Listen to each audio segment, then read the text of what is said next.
नमस्कार। अपना उत्तराखंड के इस वक्त के बुलेटिन के साथ मैं हूं अनुपम। प्रदेश की हर छोटी बड़ी खबरों को लेकर उत्तराखंड में पंचायत चुनाव को लेकर एक बार फिर पेंच फंस गया है। इसके साथ ही सोमवार को प्रस्तावित चुनाव चिन्ह आवंटन प्रक्रिया पर भी सस्पेंस करा गया है। देखिए हमारी रिपोर्ट।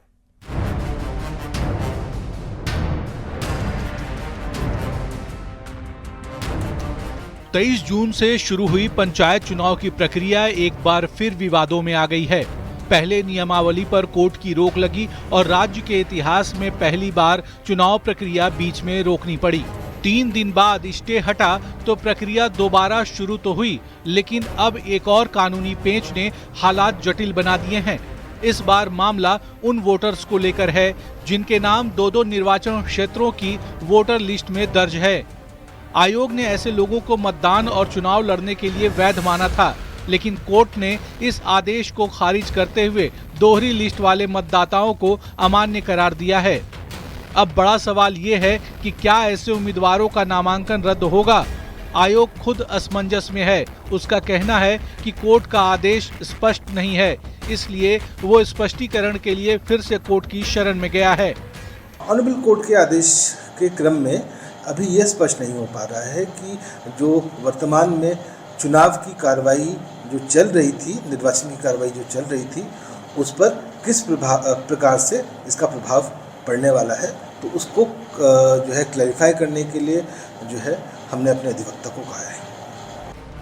यानी जब तक कोर्ट से पूरी स्पष्टता नहीं मिलती, तब तक सोमवार से शुरू होने वाला चुनाव चिन्ह आवंटन अधर में लटका रहेगा।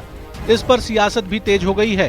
कांग्रेस का आरोप है कि आयोग बीजेपी के इशारे पर काम कर रहा है और जानबूझकर ऐसे आदेश निकाल रहा है जिससे चुनाव में अड़चनें पैदा हो। भारतीय जनता पार्टी और सरकार, उनकी सरकार के नेतृत्व में, उनकी सरकार के दबाव में आयोग ऐसा फैसला कर रहा है। तो इसलिए ये दबाव में जिलों से कैसी कैसी खबरें आ रही हैं आप देख रहे हैं। हमारी पार्टी के लोगों का, विपक्ष के जितने भी लोग पंचायत का चुनाव लड़ रहे हैं, उनके नामांकन निरस्त किए जा रहे हैं। अपने प्रत्याशियों के नामांकन को बचाने के लिए उनके लिए कोई नियम नहीं है, कोई कानून नहीं है।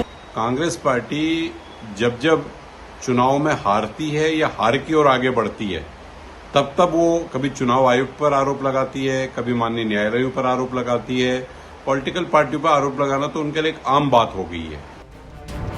तो तस्वीर अब साफ है कि सोमवार को शुरू होने वाली चुनाव चिन्ह आवंटन प्रक्रिया अब कोर्ट की अगली सुनवाई पर निर्भर करेगी। नतीजा ये है कि न प्रत्याशियों को राहत है, न मतदाताओं को और कोई जवाब मिला है। जिनके नाम दो वोटर लिस्ट में हैं, वो दुविधा में हैं और पूरा चुनावी माहौल अब एक भ्रम की स्थिति में है। न्यूज़ 18 के लिए देहरादून से सुनील नौप्रभात की रिपोर्ट। दो निर्वाचन क्षेत्रों की वोटर लिस्ट में नाम दर्ज होने को लेकर उठे जिस विवाद को राज्य निर्वाचन आयोग अभी तक नहीं सुलझा सका है, इसी विवाद का फैसला टिहरी में जिला पंचायत की अकोड़ी सीट पर आश्चर्यजनक ढंग से कर दिया गया, जिसमें अब एआरओ की भूमिका पर गंभीर आरोप लग रहे हैं। दरअसल अकोड़ी सीट से पूर्व जिला पंचायत अध्यक्ष सूना देवी और प्रताप सिंह समेत कुल 8 प्रत्याशियों ने नामांकन दाखिल किया था, लेकिन एआरओ ने प्रताप सिंह का नामांकन ये कहकर रद्द कर दिया कि उनका नाम नगर पंचायत घनसाली की वोटर लिस्ट में भी है। इसी आधार पर 6 अन्य प्रत्याशियों के नामांकन भी रद्द कर दिए गए, लेकिन हैरानी की बात यह रही कि एकमात्र सोना देवी का नामांकन वैध करार दिया गया। आरोप है कि उनका नाम 2 नहीं बल्कि 3 निर्वाचन क्षेत्रों की वोटर लिस्ट में मौजूद है। आरोप है कि इसकी लिखित शिकायत एआरओ से लेकर आरओ तक की गई, लेकिन कहीं सुनवाई नहीं हुई। अब बाकी सभी 7 प्रत्याशी कोर्ट पहुंच गए हैं।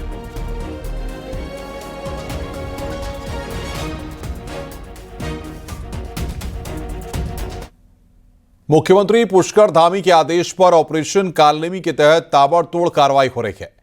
अभी तक ऑपरेशन कालनेमी के तहत 266 फर्जी बाबाओं को पुलिस गिरफ्तार कर चुकी है। इसमें देहरादून से अब तक 82, हरिद्वार जिले में 55, नैनीताल जिले में 9 और उधम सिंह नगर से 120 ढोंगी बाबाओं को पकड़ा गया है। धर्म की आड़ में लोगों को ठगने वाले ढोंगियों के खिलाफ ताबड़तोड़ एक्शन हो रहा है।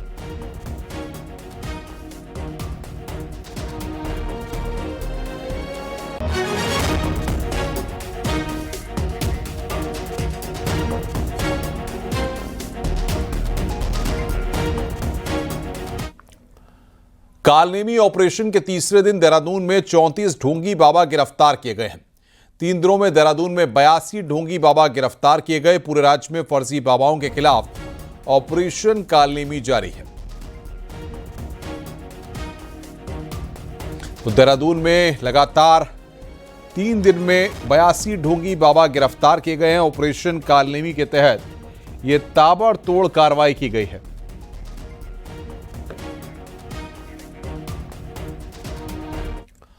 रामनगर में भी ऑपरेशन कालनेमी के तहत कार्रवाई हो रही है। पुलिस ने 3 फर्जी बाबाओं को गिरफ्तार किया है जो धर्म के नाम पर लोगों को ठगने का काम करते थे। पूरे राज्य में ऑपरेशन कालनेमी के तहत एक्शन हो रहा है।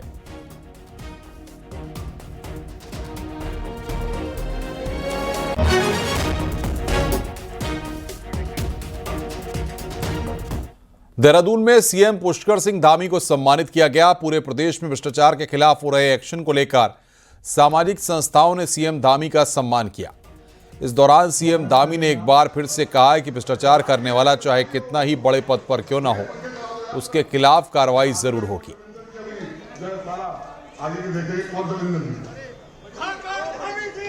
होगा जब कार्रवाई होती थी तो कई बार लोग कहते थे कि छोटी मछलियों को पकड़ा जा रहा है और बड़ी मछलियां छोड़ दी जा रही हैं। बड़ी मछलियों पर हाथ नहीं डाला जा रहा है। हमने इस धारणा को भी बदला है। हमने कहा छोटी मछलियां हो, बड़ी मछलियां हो, या भ्रष्टाचारी रूपी बड़े मगरमच्छ हैं, उनको भी हम नहीं छोड़ेंगे। और इसका उदाहरण चाहे वो सर्वोच्च नौकरी आईएएस हो, पीसीएस हो, आईएफएस हो या किसी भी स्तर के कोई भी नौकरी का कोई भी रैंक हो, कोई भी सेवा हो, यदि अपने भ्रष्टाचार में लिप्त होगा, अपनी जिम्मेदारियों को ठीक प्रकार से नहीं निभाएगा, तो हम उसके खिलाफ कार्रवाई करेंगे भाइयों बहनों। उत्तरकाशी के मोरी ब्लॉक में बारिश से बरसाती नाले उफान पर हैं और लोगों को खतरनाक सफर करने को मजबूर हैं। यहां हर की दून घाटी में सुपिन नदी पर बना पुल जर्जर हो चुका है, लेकिन उसके बाद भी गांव के लोग पुल से आवाजाही करने को मजबूर हैं। ये पुल ग्राम पंचायत और ग्राम पंचायत पवाड़ी को जोड़ता है, जो कभी भी ध्वस्त हो सकता है।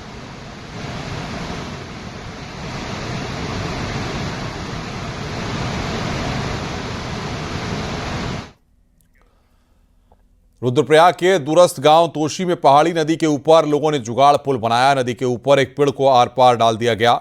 इसी पेड़ से एक सेक्टर मजिस्ट्रेट भी नदी पार करते दिखे।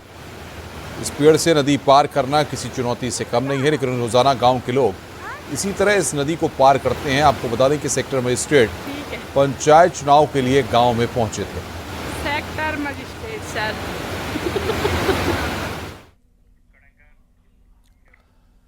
चमोली के जोशीमठ के बरकी भेटा गांव को जोड़ने वाली सड़क तो बन गई, लेकिन पुल अभी तक नहीं बन सका। ग्रामीण अभी वैकल्पिक व्यवस्था से वाहनों को गांव तक पहुंचा रहे हैं। कच्चे पुल से कभी भी बड़ा हादसा हो सकता है, लेकिन उसके बावजूद भी लगातार इसी तरीके से ग्रामीण इन सड़कों पर सफर कर रहे हैं।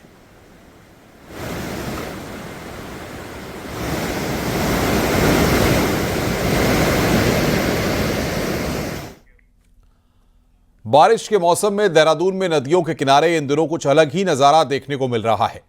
लोग इन खतरनाक नदियों को पिकनिक स्पॉट बना रहे हैं, जबकि यहां कभी भी कोई हादसा हो सकता है। देखिए रिपोर्ट।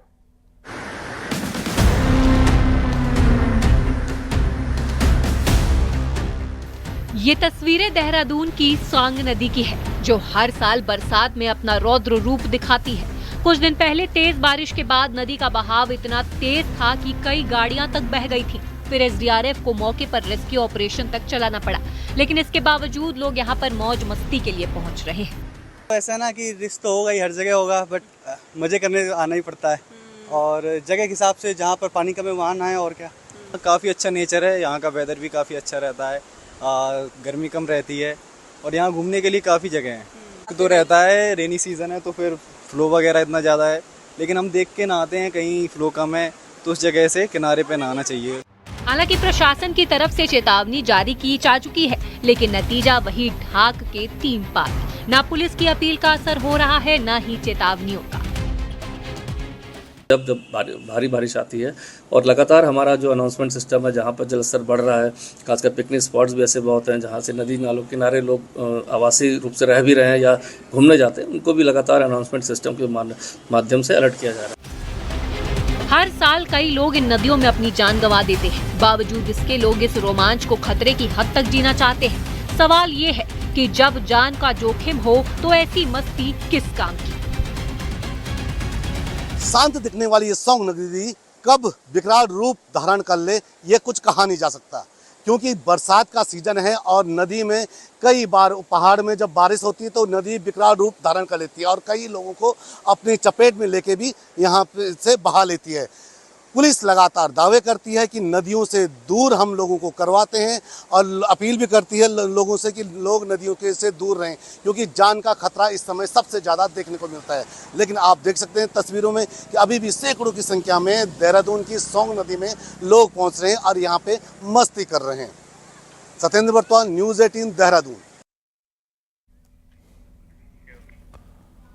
रुड़की में जल पुलिस ने गंगनहर में एक कांवड़िए को डूबने से बचाया। बताया जा रहा है कि गंगनहर में नहाने गया एक कांवड़िया डूबने लगा। इसको मौके पर मौजूद जल पुलिस ने समय रहते सकुशल नहर से बाहर निकाला। सिविल लाइन कोतवाली इलाके का यह पूरा मामला है।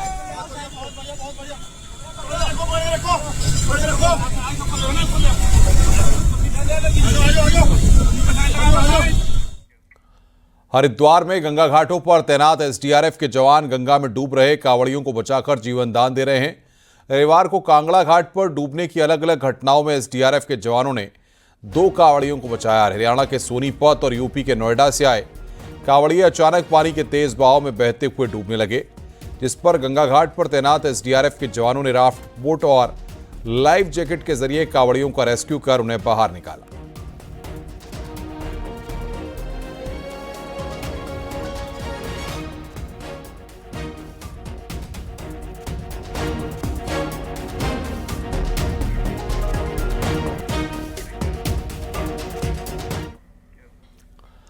साल 2022 में देहरादून के सरखेत इलाके में आई आपदा के जख्म 3 साल बाद भी हरे हैं।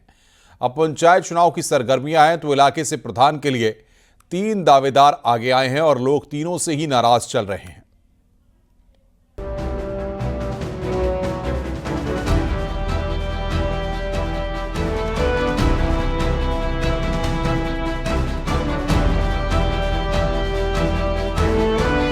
ये तस्वीरें हैं देहरादून के सरखेत की, जहां 2022 में आपदा के दौरान के मिले जख्म की याद आज भी ताजा है। आपदा के 3 साल बाद भी लोग टूटी सड़क से गुजरने को मजबूर हैं। ना इलाके में सड़क बन पाई है और ना ही यहाँ के हालात बदले हैं।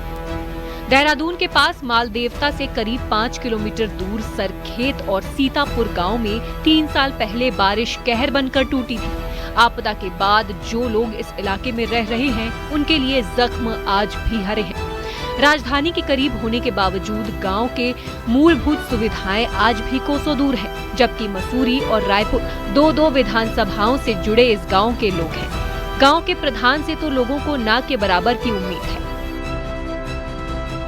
हालात वैसी की वैसी हैं जी। 2022 से 2025 हो गया, कोई वो नहीं है, कोई सुनवाई नहीं है। सरकार ने बड़ी 2014 के बाद ये रोड पास करी, फिर पास करने के बाद भी ऐसे ठेकेदार के हाथ भेजी है जो ठेकेदार काम करने को तैयार नहीं है। हम बोलते हैं यहाँ पे खड़े हो जाओ, यहाँ पे ये दिक्कत है, हाँ हो जाएगा। 2-3 बार हमने विरोध भी करा, धरना प्रदर्शन करा, कोई फर्क नहीं पड़ा। दिक्कत है, रोड का समस्या है बहुत ज़्यादा यहाँ।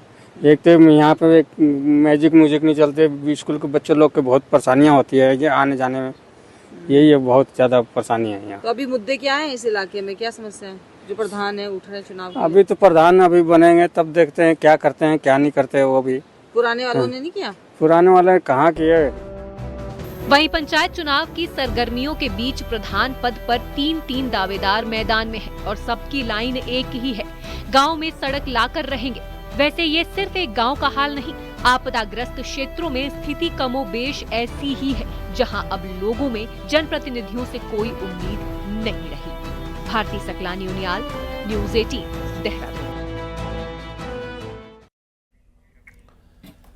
कैलाश मानसरोवर जाने वाले यात्रियों का तीसरा दल पिथौरागढ़ पहुंच गया है। 46 यात्रियों के इस दल में 12 महिलाएं भी शामिल हैं। ये दल सोमवार को बेस कैंप धारचूला से गुंजी के लिए रवाना होगा। पिथौरागढ़ पहुंचने पर दल से सभी सदस्यों का जोरदार स्वागत किया। मानसरोवर यात्रा को लेकर यात्रियों में गजब का क्रेज देखने को मिल रहा है। इस दल में सबसे अधिक 11 यात्री उत्तर प्रदेश के हैं। मेरे फादर 2018 में गए थे और उन्होंने मुझे करेज करा कि इस बार ये यात्रा में अपना फॉर्म फिल कर, और लकीली मेरा नाम निकल आया। मेरे मम्मी पापा ने भी फॉर्म फिल करा था पर उनका नहीं आया, अकेले मेरे ही आया नाम।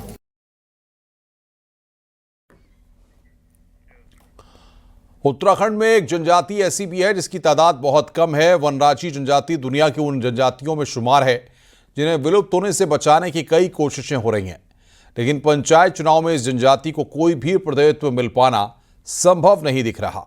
देखिए हमारी रिपोर्ट।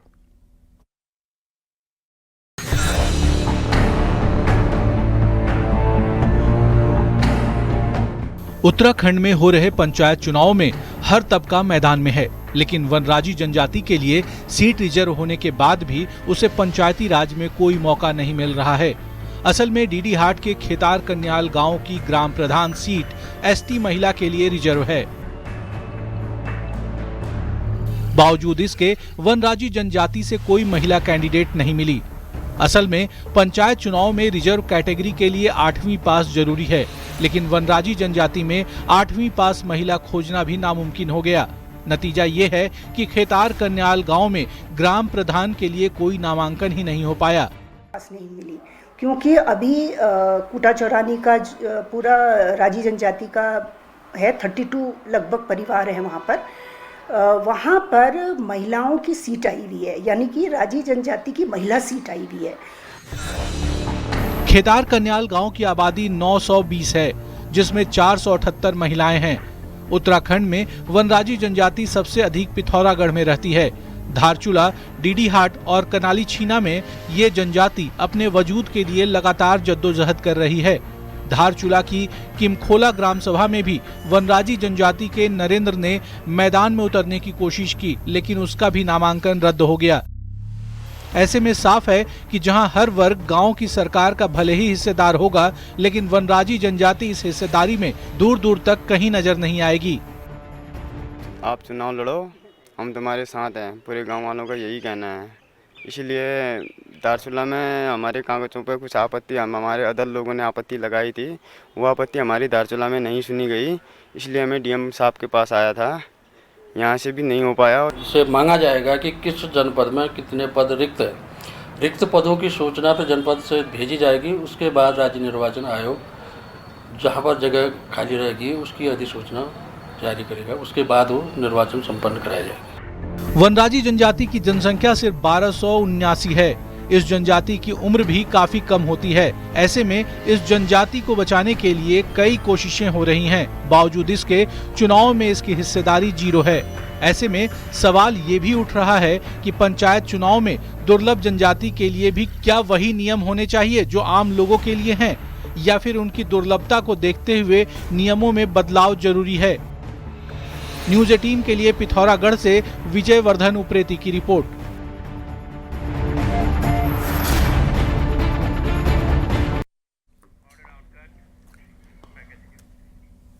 रामनगर में कॉर्बेट की सीमा से लगे सुंदरखाल के लोग दो तरफा मुसीबत झेल रहे हैं, लिहाजा गांव वाले विस्थापन की मांग कर रहे हैं। क्या है पूरा मामला, देखिए हमारी रिपोर्ट।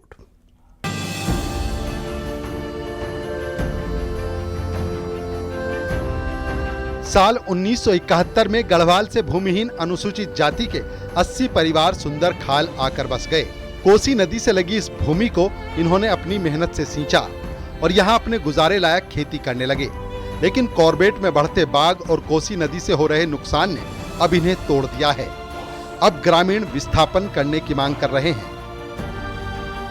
2-3 चीजों से तो हम बड़ी ही परेशान हैं। एक तो कोसी से नंबर 1 में है, नंबर 2 में बाग का जो हमारे पास बार बार वहाँ पर मूवमेंट बन रहा है, गांव के अंदर भी घुस जा रहा है, उससे भी हम परेशान हैं। हमारे बच्चे रात में परेशान रहते हैं और हम ये चाहते हैं, पहले भी मैंने यही मांग रखी थी कि हमको कहीं दूसरी जगह दिया जाए। वहीं जिला प्रशासन का कहना है कि अभी इस वन गांव का मामला कोर्ट में विचाराधीन है।